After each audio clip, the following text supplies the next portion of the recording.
దేవుని నామానికి మహిమ కలుగునుగాక. ప్రియులారా, ఎలా ఉన్నారు?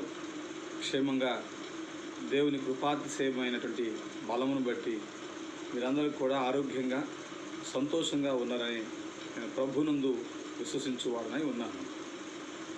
పరిశుద్ధ బైబిల్ గ్రంథంలో చాలా చక్కటి శ్రేష్టమైన మాట, హబక్కుకు గ్రంథం 3వ అధ్యాయము 18వ వచనాన్ని ఒకసారి జ్ఞాపకం చేసుకుందాం.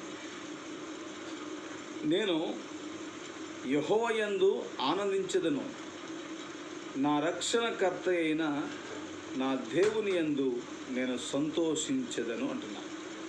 హబక్కుకు చాలా స్పష్టంగా తెలియజేస్తున్నాడు, నేను యెహోవా యందు ఆనందించెదను.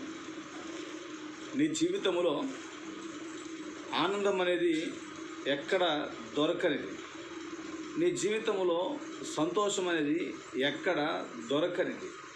అయితే దేవుని సన్నిధిని కలిగినటువంటి నీవు, దేవునితో జీవించుచున్న నీవు, మనం అందరం కూడా ఆనందం అనేది ఎక్కడ దొరికిందంటే యెహోవా యొద్దనే దొరుకుతుంది.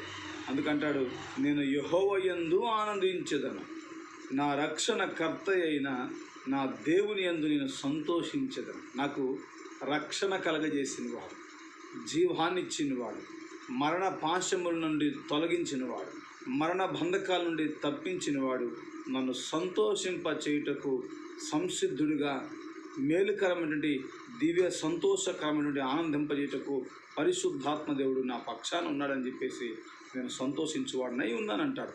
ఇది మాటలు తెలియజేస్తాడు. ఆయనే నాకు బలం, నా కాళ్ళు లేడి కాళ్ళ వలె చేయును, ఉన్నతమైన స్థలములలో నన్ను నడవజేస్తాడు.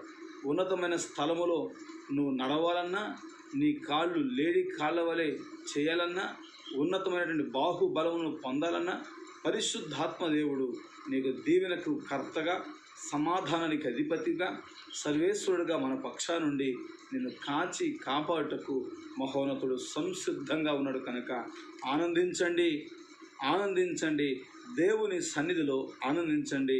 అది యెహోవా యొద్దనే ఆనందం, సంతోషం దొరుకును. కనుక మీ జీవితాల్లో శుభకరమైన, ఆనందదాయకమైన జీవితము కలిగి ఉందుముగాక. దేవునికి స్తోత్రం.